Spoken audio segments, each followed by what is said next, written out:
Anyone who comes in late, they'll just have to sit up front or Okay. in the back. Oh, They're out getting high. They'll be here shortly. Yeah. Okay. Mendocino time, you know. Go ahead. Okay, welcome to the Kelly House. My name is Ann Cooper. I'm the curator here at the Kelly House, Mendocino Museum and Archives.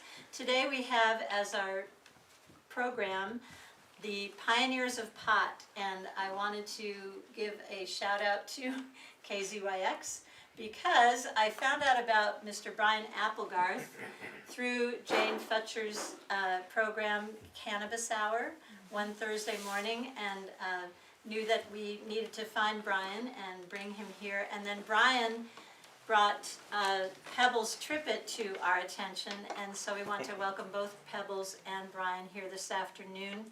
I'd like to just mention that Pebbles has a long and personal history with the laws and regulations surrounding the use of medical marijuana. She'll tell you a whole lot more about that. And then Brian is someone whose passion for Northern California cannabis culture has launched him on the cannabis trail, and he has developed the California Cannabis Tourism Association just last year. Brian lives in Guerneville, and Pebbles lives just north of the Navarro River, I understand, in Elk. So thank you both for coming today. We're very, very happy to have you. South of the Navarro River. South of the Navarro River, okay. Just south. So did you want to go first? Sure. Yeah. So, first off, thank you for having this. This is incredible. Like, the more events like this we can have where we can talk about the history and culture of cannabis and prohibition, the better. So, just real quick background. I was raised in a family that traveled.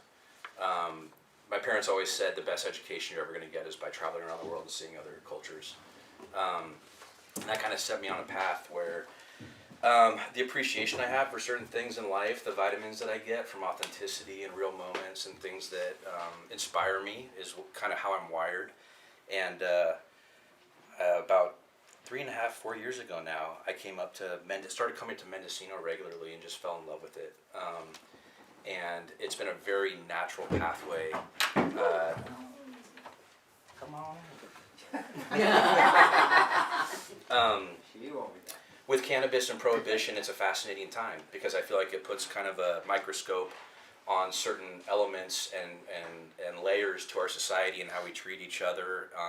That it opens up a lot of conversations that are very new and relevant, and that all ties into how I got to this chair. I met Pebbles Trippett. She's been significant in my life.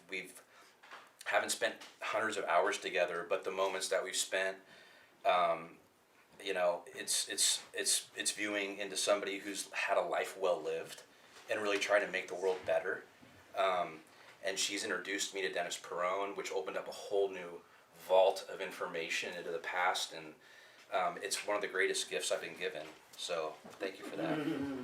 Here, here. Likewise. Or love-wise, you know. Thank you so much, Kelly House, for doing this, making this bold move to enhance the cannabis culture in your archives. It was very, there was a void, as I understand it, and this opportunity has gotten all kinds of people to loan their stuff and to donate their stuff. Sis Martin, the Skunk magazines, and Richard in the back with the prototype, the former prototype, now the Mendopipe, and Ed Oberweiser just emailed me and said he would donate the first 1,000 years, which is Abel's book. It's one of the great scholarly works. So just opening up the doorways to the cannabis community, which is being spat on right now and slaughtered in a way we did not anticipate. a lot of negativity because, you know, we're vying for power, the two cultures. And we're not being treated well, and it certainly is a lot of negative energy to overcome. And the Kelly House is helping us do that. The positive platform you've given us here and welcomed us through is enlightening to me, and shows that there will be others. It's the power play that's in the way. And we have to accept our fate. You know, out with the old, in with the new is my attitude, even though I'm one of the people that will be negatively affected. I made a shift a long time ago because there's not money in it. That is an illusion about the millions there are in cannabis. It's hogwash. And it was much more important to have land that you could grow on. It's such a gift just in and of itself. So I made the shift to value that above all, and sharing that above all, while still in the shadows and feeling that my life, I wasn't accomplishing enough, you know. Lots of busts, just a lot of just wasted energy that the criminal justice system is putting into haunting us with bust after bust prosecutions and supposed good deals, so that we really haven't gotten the promised land that we had hoped for, that was the fruits of our labor. And it's because we don't know what we're doing. Who's we? Any more than the supervisors know. In fact, well, we don't know what we're doing because it's based on the fact that the supervisors don't know what they're doing, but they don't acknowledge that they won't bring us to the table. In fact, they've excluded us. And we're the ones who know the ropes, if anyone does, and can help the supervisors with their policies understand what we can do to survive. And we're not being incorporated into that conversation. And that's flat out how it is. So we've spent a lot of years, myself included, foolishly, a lot of years, going to the supervisors meeting, arguing, you know, that we're not a public nuisance, we should not be categorized as such, we should be in agriculture, and on and on. We're still in nuisance. We're also in ag, so they've added it, but they have two ways of busting us now, one civil and one criminal. It has not improved. It has really increased our chances of jeopardy because the water board's involved and the Fish and Wildlife is involved. Now they just come knocking on your door. If they don't like what they see, they go right in. And once the entry is begun, you have fines forever. It's $1,000 a day. I think they upped that to $10,000 because they wanted to make a point. But at least in the beginning, and the one I'm familiar with is $1,000 a day. You have 10 days to abate your nuisance. That's already $10,000. You have to get a lawyer, it's another $1,000. And you're guilty before the process has even begun. At least in criminal court, you can fight it. Not here. Not in civil court, not under nuisance. And so they have us both ways. And so, this is kind of unorthodox, but I'm going to say that I have something of a motto, and it is the word ask. This is what we need to do. We do not know as much as we like to think we know. So ask is ask and you shall receive. S is seek and you shall find, and K is knock and the door shall be opened. It's an old religious parable, something of it, but I find it very useful, and I feel that it will humble us to acknowledge that we are just coming out of the womb. We are not familiar with the ways of the world, the regulations they're laying on us, the new misdemeanors in tax law. You aware of that? Everyone who has stood in line to get a regulatory permit should be given a law, and they should read it and look for the section that says violations deemed misdemeanors. It's in the tax law. They're trying to recriminalize their tax law what the state has decriminalized.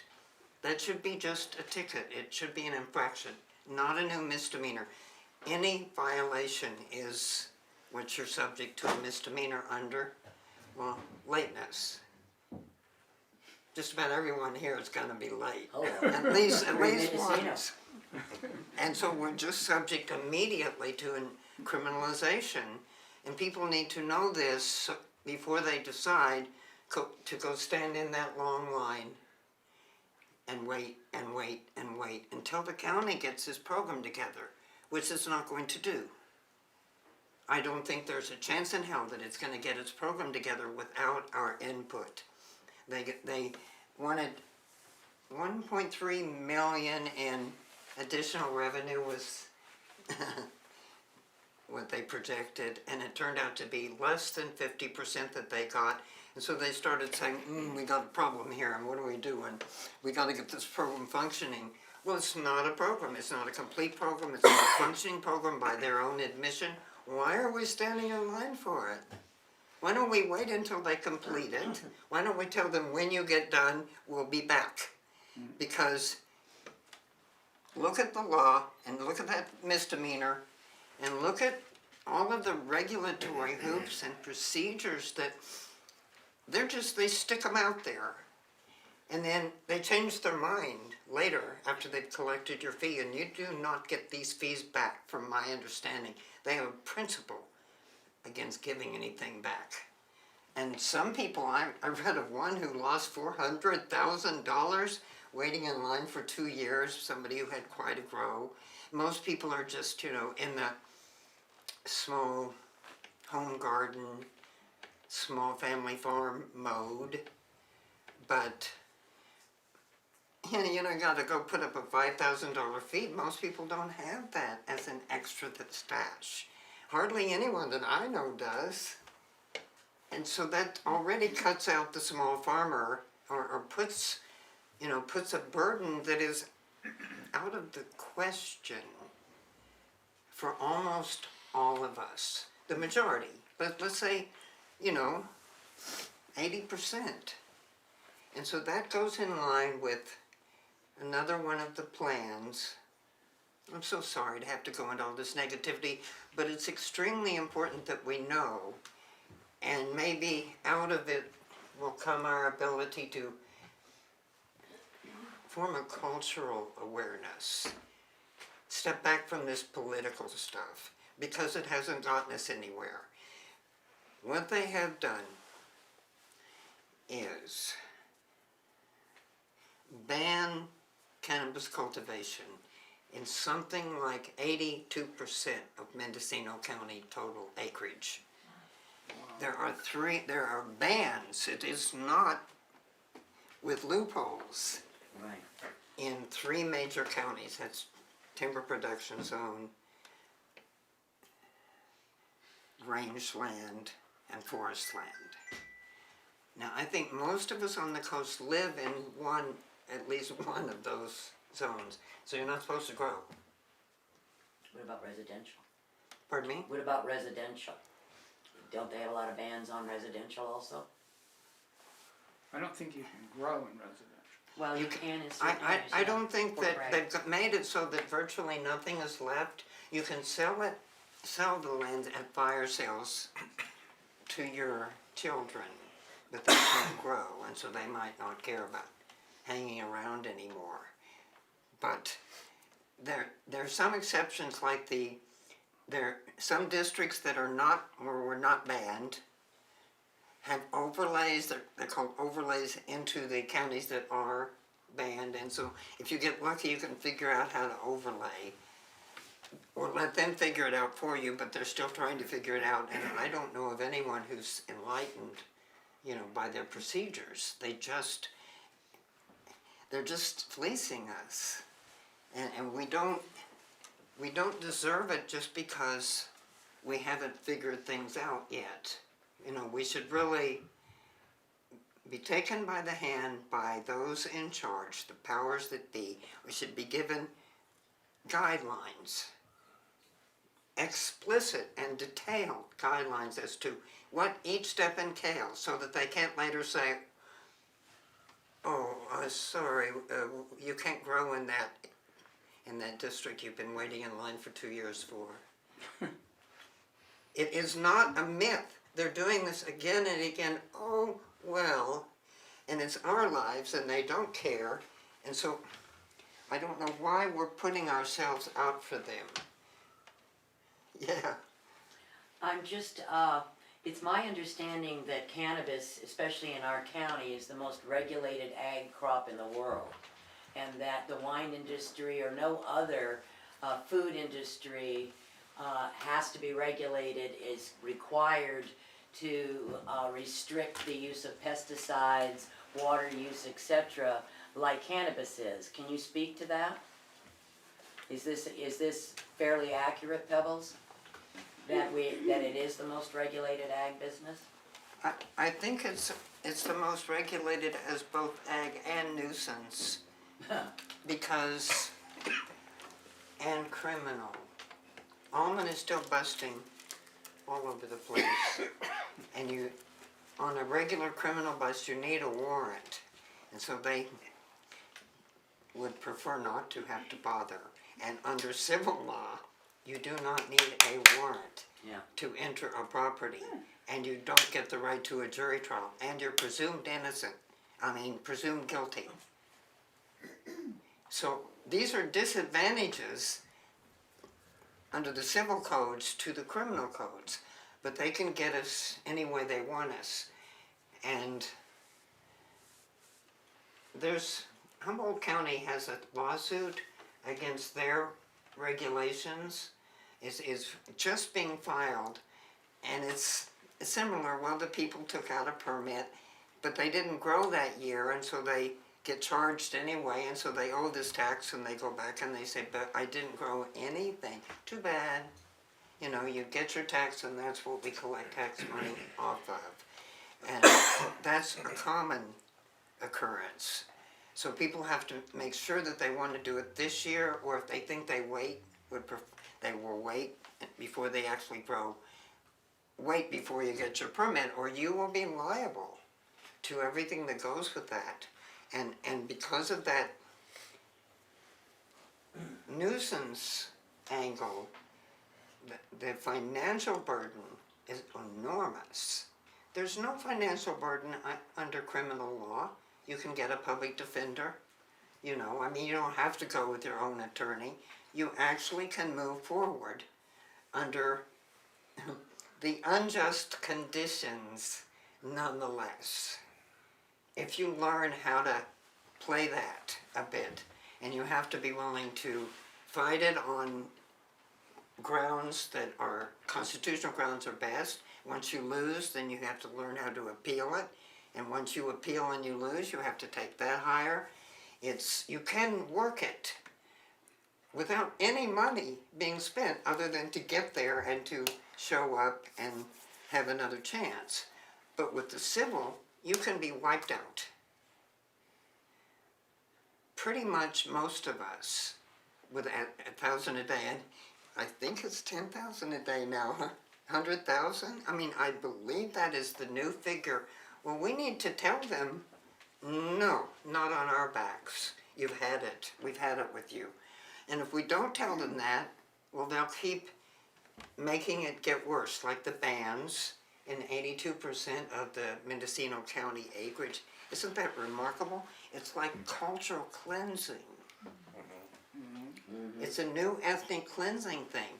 Well, they're going to be subject to a lawsuit for that. I mean, we're not going to just Class action. take it forever. There'll be some people who come forward and say, yes, I'll join that suit. If we could just find the lawyers who know how to do civil suits. You know, most of our lawyer friends are criminal defense attorneys, not civil attorneys. So we're having to start a new ball game. Okay, so all of these disadvantages are occurring to us. That's a good thing. So we are now awakened to a degree. I mean, only 50% actually signed up, and there's another lawsuit that 7 of us filed against AI, which is the Cannabis Tax Act that passed. They claim it passed.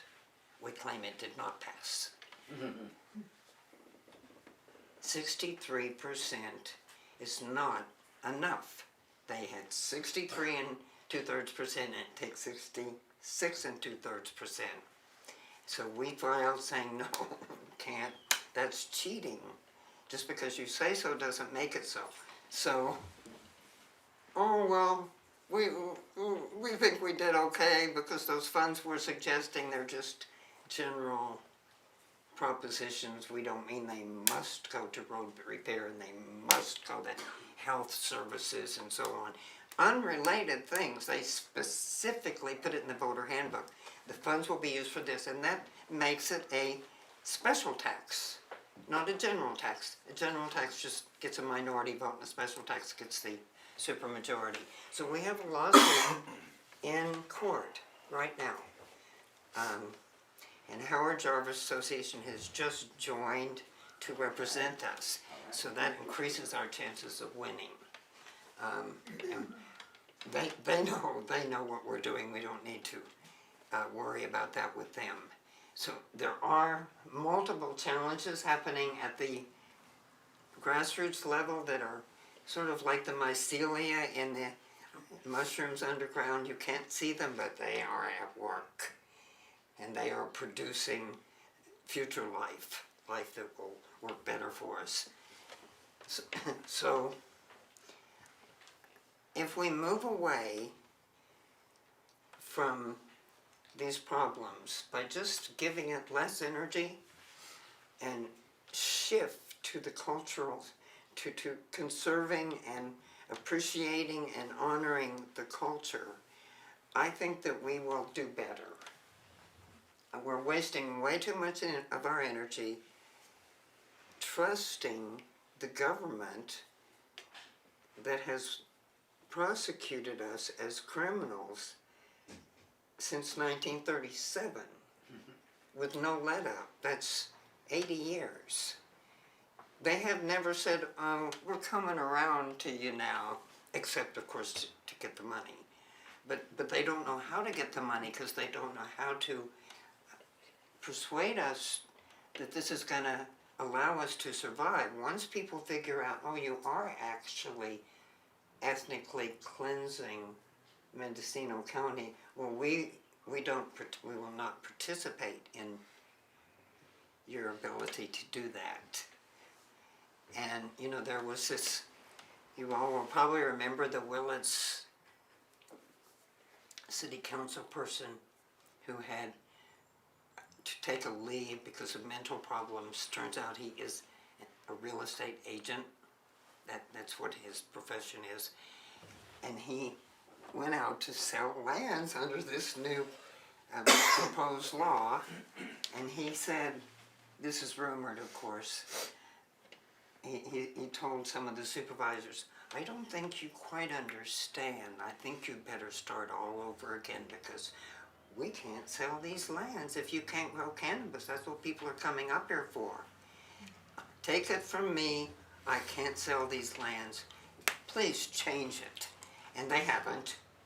But they're not quick to respond to very clear messages. And I don't think we are either. You know, we're kind of accustomed to the shadows and the crevices and as our protection in a sense. Well, I think we have to ditch that and come closer to each other and learn how to communicate in ways that effectively move us forward. And I think the culture is our best bet. I want to just mention some things that are very important to that.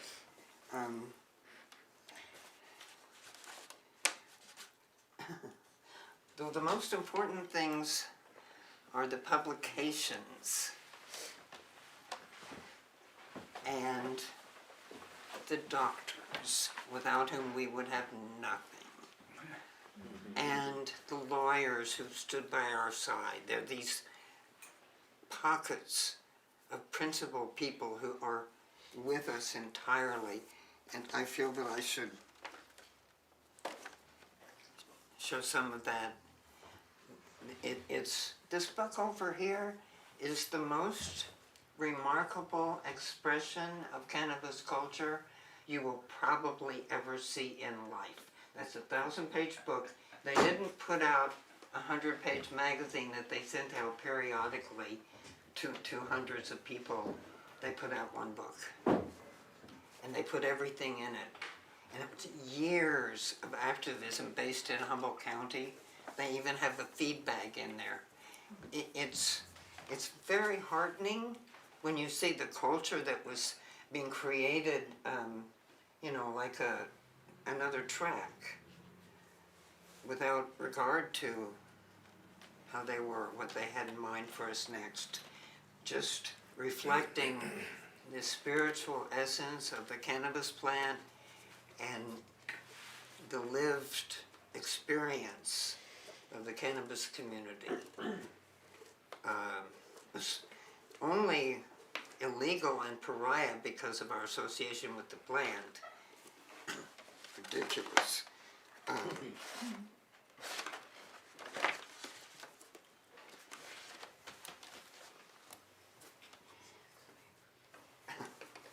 Okay, so there's that book which is put out by the Humboldt activists, and there aren't any others. I mean, I think they made 200 copies, and we were fortunate enough to get one of the copies, and I think that you all should visit it and realize that's a very promising aspect of who we're going to become, because we have infinite numbers of things we can do if we just shift away from the stuff that doesn't work any longer, if it ever did. I mean, it worked as well as we could get it to work. We actually are credited with Mendocino County's economy. 2/3 of the economy is cannabis growers. Almost nobody even challenges that anymore. It's just that they want it. They want the fruits of our labor. They want control of the knowledge base and the cultivation experience just by taking it. Not by learning it as we learned it, but by seizing our life's work, is the way I look at it. And it appears that they're kind of getting away with it. They cheated pretty badly.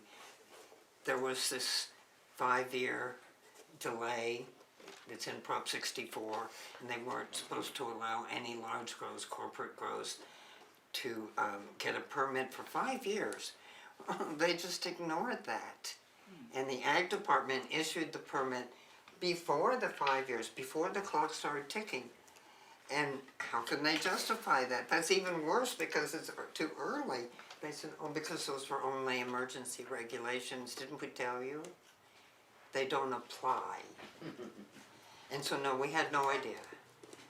So now the large corporate grows have already applied, and they're already in the process of getting their permits. And we missed the boat because they knew what they were doing. This was intentional, no doubt, and we didn't because we don't have these pipelines. So the newspapers and the magazines and the literature is what will allow us to live on into the future generations and bringing in the past generations. I think it's a higher calling too, personally. I think all the talk of the supply chain and the licensing and the green rush, you know, once it opens up to this new regulated market where, you know, there's fees and lobbyists and all these things, that's a hard race to win when culturally you live a different lifestyle than that. That's much more beautiful, arguably, in a lot of ways, and more rewarding. And I like to see, through the preservation of the history and culture, with cannabis as the megaphone, to be able to talk about the intentional lifestyle of people in this community up in Northern California. And I think that's where the massive power lies. It's not in the green rush, it's in being able to export the culture and teach people how to live maybe happier lives. And I think it's needed. I think cannabis comes at an interesting time with technology surging, and it's an interesting landscape right now across the board. And I think that a hyper focus of preserving the culture in a very intense way. I'd even like to see the culture as they break up the Appalachians. I always think back to Siena when I was there in Italy and for Palio, the horse races, and they have 16, I think it's 12 or 16 small districts right around this kind of Tuscan region, and each one has their own flag and their own pride and their own cheese and their own prosciutto and their own crafts, and it goes way beyond. In my mind, I'm thinking about Appalachians and Mendocino and Humboldt, and thinking, how can we use these cannabis appellations and create healthy, interesting internal competition, not real competition, but different narratives to be able to share the little Like in pockets. Napa Valley, they have the different appellations there. Right. There's probably 8 or 10 of them. Absolutely. Call Yeah. it co-opetition. Competition, right? And the more passionate you are about your local, you know, craft or cheese or prosciutto or wherever you are in the world and whatever that message is, you know, make the flag, make the symbol, create and message your culture out there and make it incredible. And, you know, I'd like to see it become part of the Emerald Cup. And as that goes on tour across the United States, I mean, let's get that bohemian mindset of self-reliance and being connected to each other as human beings and be connected to nature. And I think that is the higher calling. And when I spent a lot of time in San Francisco and kind of in the throes of the middle of kind of the new suits and the people who are arriving in the industry, and it's a really hard. I'm watching it. It's difficult, really, really challenging. Unless, I mean, money speaks big. We live in a capitalistic society. And I'm getting a big dose of education of what exactly that means, because watching this go into the first year of regulation, someone needs to be documenting this to pass down, because it is just a incredibly unique case study on the ugly side, actually, of capitalism and what that brings out in people and how they treat each other. I mean, even in the gray market, you were seeing people starting to step in late in the game when they saw Prop 64 coming, and just stepping on employees, you know, not caring about any and no humanity, right? It was all about margin, bottom line, and it gets more and more like that. So, and it's a sad thing to see happen. So that's why I'm inspired by Pebbles. I mean, sitting next to her, listening to her speak today, this is history in the making, right? Like, people are going to watch this 30 years from now, I hope, and this content lives on.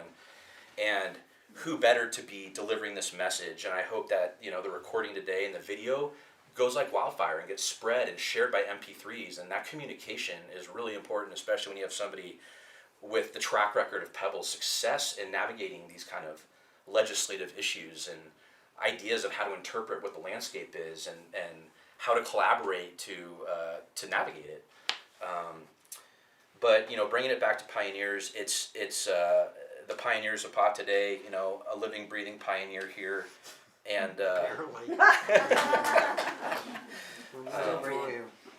yeah, I feel that Brian's idea of it's not kind of tourism, it's kind of education. yeah, And he wants to set up spots, like a sculpture here, you know, a plaque here. All of these major areas, stores and other businesses, where something extremely significant is coming out of the cannabis culture. So we could even have something out here on the Mendocino headlands, you know, ultimately. And maybe Kelly House would let us use their lawn, you know, to set up one of the iconic way stations. I think of it as like the endocannabinoid system. I really should bring this up because it's probably the most important scientific discovery in a century, perhaps. And that is that the human biology, all systems in the human being are ruled by the endocannabinoid signaling system.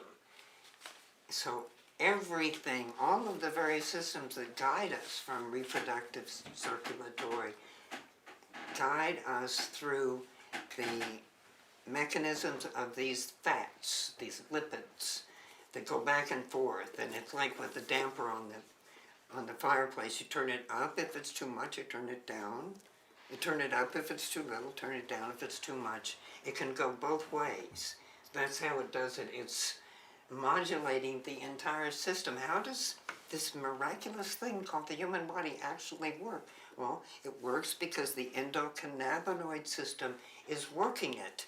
It's new information, and they don't teach it in nursing school or med school, but the intellectuals are all hip to it.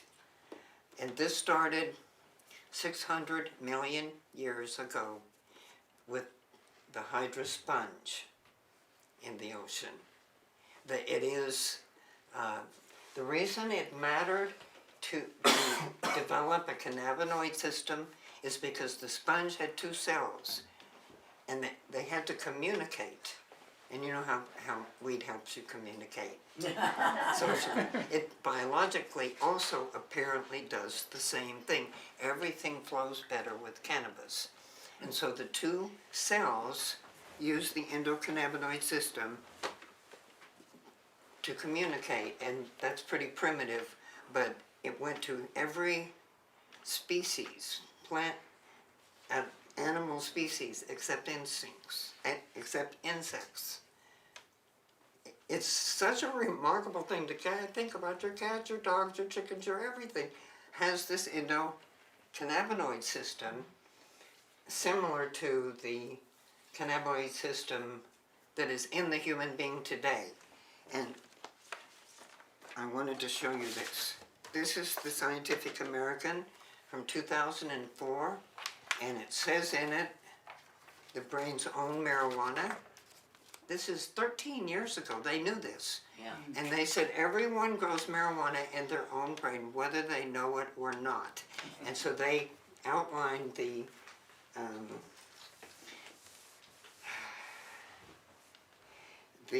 receptor sites which received the received the cannabinoids, which were lit up with some kind of a radioactive dye when they went to the docking site. They would start out, they would travel, and they would go to a docking site and travel on another docking site in another system.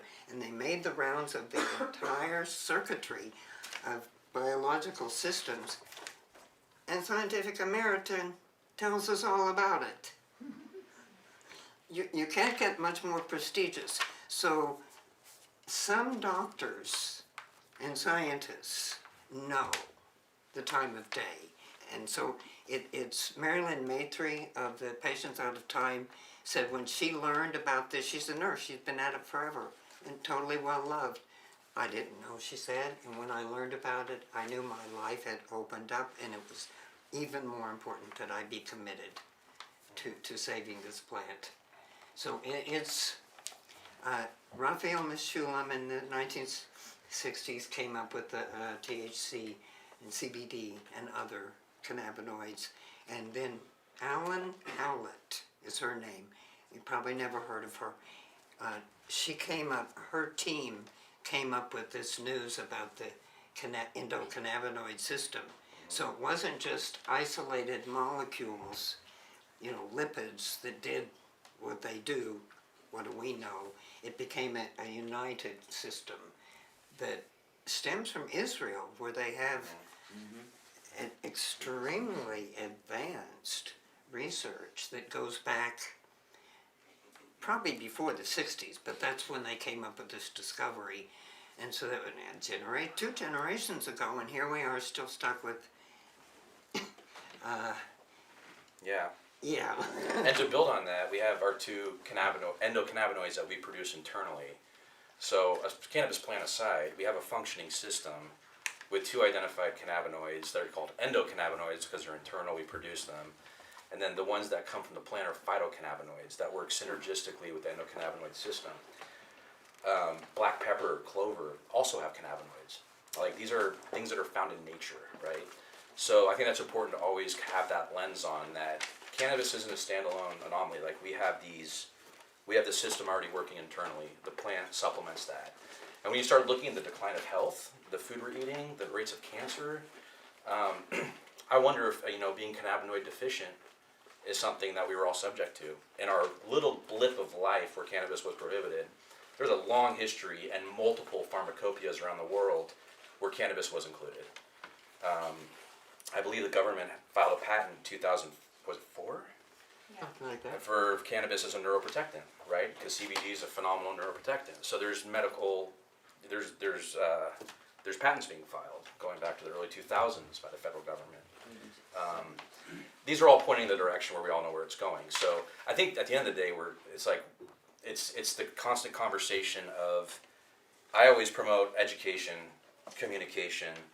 I feel like it's really important to engage, and tying it back into the history and culture. I think I'd love to see that bohemian cannabis culture and the history and the lessons of activism. One of the phrases that I talk about a lot is Emerald Country, which really I define as Santa Cruz up to Arcata. There's a long history of cannabis, going from Womans down to Santa Cruz, had a very significant event that happened down there, all the way up to Trinity, essentially, and tracking all that and understanding the legislative strategy that was happening in San Francisco while people were dealing with kind of an overreach of power and raids up here. People down in San Francisco were trying to get arrested and brokering cannabis on camera to go to court to change legislation. And it was this perfect storm that really, all these components came into place that allowed us to even be sitting in this room here today. And understanding that pathway is really exciting, and making sure to distill the messaging to be able to communicate that to people that are now, there's this megaphone of cannabis and health and wellness, and it's this whole new world where people are listening, and it's not just about cannabis. Like, cannabis is exhibit A for sure, but there's so much messaging around it that is so beautiful and important. The Wood Wide Web, is this a new idea to you all as it is to me? It's all of the mushrooms and mycelia, the infinite tentacles are under the ground, similar to the endocannabinoid system, where they really connect everything that determines how things grow and whether or not it's healthy. We don't see it, but we have the Wood Wide Web to explore and to learn and to apply to ourselves just the knowledge that, we are not alone. Mother Nature is with us, as below as above, and we don't really know these things yet. Yeah, have some humility. O'Shaughnessy has been doing this. This is Dr. Mikuria's Doctor's Journal. This is a tabloid newspaper. It's a doctor's journal because the cannabis community is very poor at the level of people who do this kind of work, and this is the only thing that was affordable to pay for it. Here's Dr. Mikuria, the person who testified on my behalf in all of my litigation, trying to get them to figure it out. And I'm so grateful to him because it could not have happened without him. It also could not have happened without my partner, my political partner for 15 years, Stony Gebert, he's known as, who died of cancer.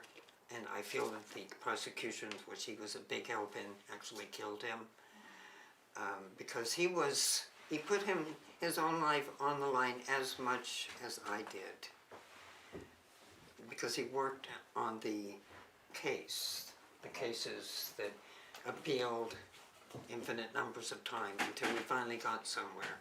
So it's the people who make you up, all of the people, all the incidences, all the experiences that make each of us the fuller person that we are, that really count. And I feel that Dr. Todd, Brownie Mary, and Dennis Perone was a triumvirate that got Prop 215 on the ballot. Pretty important. That was the first step out of prohibition since 1937. And if Perone had not done medical purposes, if he hadn't trusted the voters, since the government was not responding to the AIDS epidemic that was motivating the entire community, he trusted the voters and the voters came through. 56%, and now if you poll those same voters about medical use, they're at 93%. Yeah. The Yeah. Quinnipiac, is that how you say that?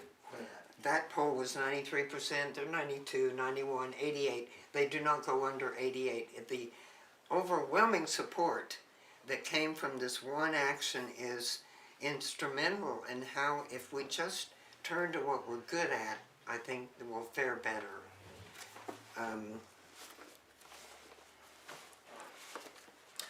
I also found it interesting about the pioneers that you mentioned. When you start studying the past, there's a common thread of just marginalized groups. And the people, the pioneers, that pioneer chart is a work in progress. Any feedback is welcome. But when you start identifying the pioneers and look into their past, there's clear kind of life benchmarks of moments where they were extremely marginalized by society in some way. Whether it was like loss of Brownie Mary's only daughter while she was in combination caring for these HIV/AIDS patients in the early days who were abandoned by their family, or Dennis Perone, who was this closeted gay hippie that was forced to go to Vietnam, and he went from fighting in a war he didn't believe in to landing at the Summer of Love, which what that does to your psyche. There is a lead-in that these patterns that I think are important to understand, because it makes people extremely compassionate. And again, those are the messages that all kind of circulate around. It's not really about the plant itself. It is. The plant's powerful. It's incredible. But these pioneers, the triumph that they went through in life and how they found each other is a really fascinating story that I hope that we not only acknowledge, but we celebrate, like actively celebrate and talk about and share. And in my mind, every dispensary, especially up in Northern California, needs to be actively involved in preserving this history and get past the selling the eighth for, double the margin, and let's clear, let's empower the people that are tying in the culture and history into their business model so we can amplify all the messages and keep it alive. Another pioneer we don't know who hasn't been mentioned is Valerie Corral in Santa Cruz. And the reason she's important is because when the draft of Prop 215 came out and was circulating amongst us activists, she noticed that cultivation was missing. What? Well, then I won't support it. And so she went to Dennis and them and said, I will withhold my support if you don't put cultivation in here. They tangled over that. It was an issue. And they changed it. So she successfully got the only thing that really matters in there, possession. We've had that, semi for a decade now. Use, there is no such law, really. Obtain, there is no such law. These are just rights that we got in 215, the right to obtain, to use, to possess, and to cultivate. That without cultivate, it would have been very empty. And then the Trippett case came along after the initiative passed, and noticed the same thing. They didn't put transportation in there. So somebody had to come along and argue for it. Why didn't they do that? Well, the lawyers are very conservative by and large, and oh, that's probably too much to ask the voters. You know, it was clueless opinion, because nothing has been too much from the voters. They are so with us. So I noticed that, and I wasn't going to start getting my medicine. It was just leaf. It was throwaway leaf. There was never a time I was traveling with Bud in 10 prosecutions in 11 years. 2 pounds, 3 pounds, it was always leaf. And I ran into the Sonoma County DA in the library once, and I told him, you know, I think I got lucky. I think they're going to read my cert petition in the U.S. Supreme Court. And he said, good for you. Who were you hurting? Yeah. It's the one who was prosecuting me. Right. It's all a game to them. It's not of any importance to them, and it's of extreme importance to us. So we have to, you know, realize where this is at and take them on principles, based on principles. For instance, the Romans, the DA of Roman, the DA is Heister?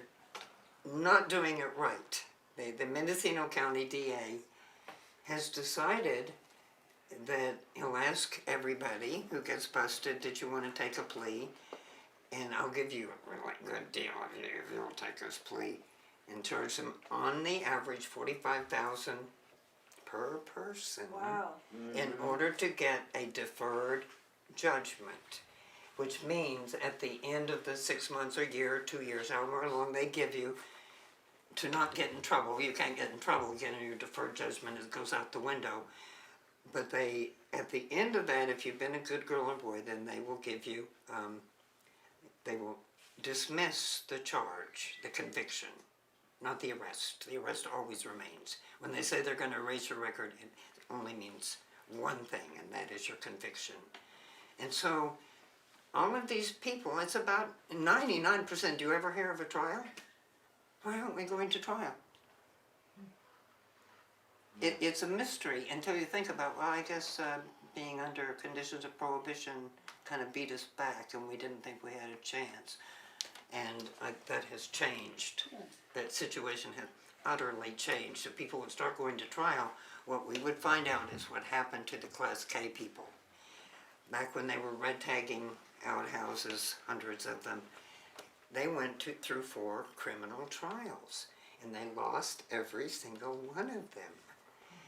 And that's why they grandfathered them all in. But they had to lose, you know, several times before the county got the message.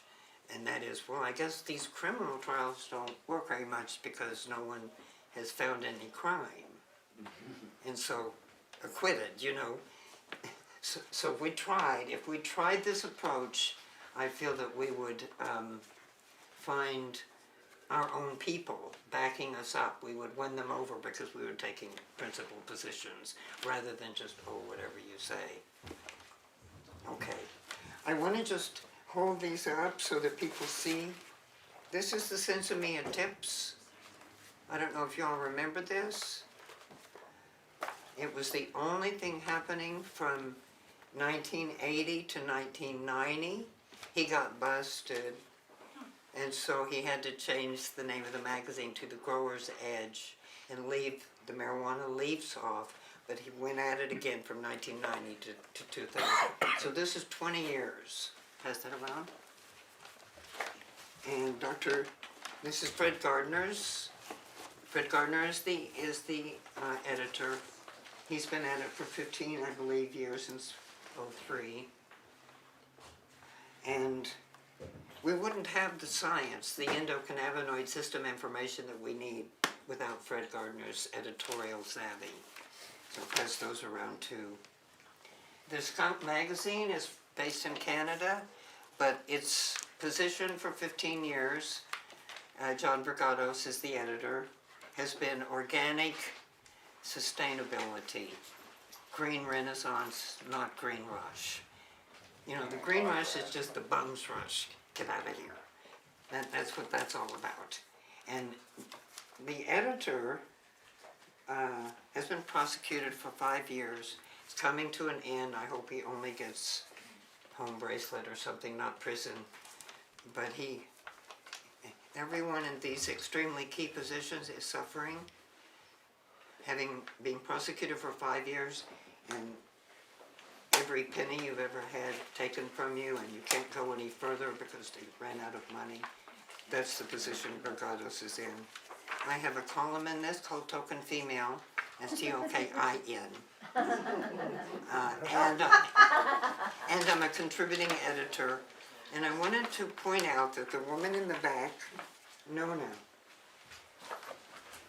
and the fellow next to her, Sean, she's the mother of the Texan who went to prison for a fraction of a gram of hash. Oh, right. Oh, my God. Stupid. And he faced life because the Texas people stopped him, and he had, this on him, and it was a very scary time. And Mendocino kind of came through for them at the time. It was very difficult to keep him here and fight it. But Nona turned in this to Skunk Magazine and won. This is a photo contest winner with this beautiful thing here. This is a picture of Nona in the garden and her tribute to her son, That's a picture from your garden. who is alive Pebbles and garden. out and growing now. I want to do just a little more color too around the cannabis trail. That Pebbles touched on the monuments. So just a little more context around that. That was a nonprofit called thecannabistrail.org if you want to learn more. And the vision is to have a trail that you could travel from Santa Cruz to Arcata. The first phase of it, I'm focusing on West Sonoma County up through Humboldt, essentially. And the goal is to have, it celebrates three things, pioneers, significant events, and storytelling. And have little monuments that share about the cannabis history of our region, that people can drive and travel, it's accessible, and essentially live side by side with the Marin Cheese Trail and the Napa Wine Road and the Northern California Cannabis Trail. That Tell celebrates us the more about history. that cannabis trail. Yeah. Yeah, the goal was, again, I'm big on the messaging, and I think that it needs to be accessible. So the goal is to, over the next 10, 15 years, create a trail. Version 1 is going to be, just wood placards or like wood signs with carving. We're going to probably, I have strategic locations like Area 101. I've talked to Real Goods, putting one there. Isis Oasis, which has a long history with Dennis and cannabis, and having kind of a blueprint for what the vision is. Then as we raise funds, have monuments. So like there's a monument to Pebbles Trippett. We have something that's reflective of her that goes beyond just a stone. That's an art piece in true cannabis culture form. Let's make it artistic and interesting and compelling and make you feel something. So this is going to be a long project. But at the end of the day, I'd like to see a piece of infrastructure that celebrates the cannabis history, that anyone with wheels or enough money to pay an Uber to go do a piece of it can experience this and understand the storytelling. 420 from San Rafael, the Castro Castle where Dennis and his followers or his comrades would meet and strategize. And phase 2 or 3 of this really is to eventually, I would like, and I've talked with some farms in Humboldt about it, I'm currently in discussion with some farms in Sonoma, I would like to start petitioning for heritage farm recognition. So let's find out what that case looks like. So off of the cannabis trail now, we can support heritage farms that will, one, it will just support them, but it will also support the storytelling and the history and stay in alignment with the mission of the cannabis trail. I would just like to end with a few of these cultural artifacts. This is a hemp bag. So that, These are really gorgeous, isn't that? It is. Pass that around. do you want us to hold it up so I can? Sure, yeah. This is a T-shirt from many years ago that did a kind of raised leaf. It's a peace sign leaf. Nice. And this is raised. Yeah. And it was at the Hemp Fest in Seattle, and there was a news person who was very savvy, and he went right in on it and shows how it was raised. I mean, our culture will be respected once we get it out there. I'm afraid we have to, Can I have one more minute? well, the trouble is the tape is gonna run out. We'll continue, but I want to, just for the tape's sake here, the video's sake, to thank both Pebbles and Brian for coming today. And do stay, and you can ask questions, and, you know, I'm willing to stay till 6 or so, you know, so I'm not saying everybody will, but just, that's the end of the video. So thank you all very, very much. Thank you. Skunk Magazine and the O'Shaughnessy's. You can take your pick of cannabis cards over there. See those stacks? You can take as many as you like. And also, you want to announce the food and Oh, yes. such And, of it. and there will be a continuation with snacks and good vibes over at Leonard Moore for An another reception two. for y'all and Pebbles up there. There's, For another 2 platters of hours. Munchies and delicious things. Now,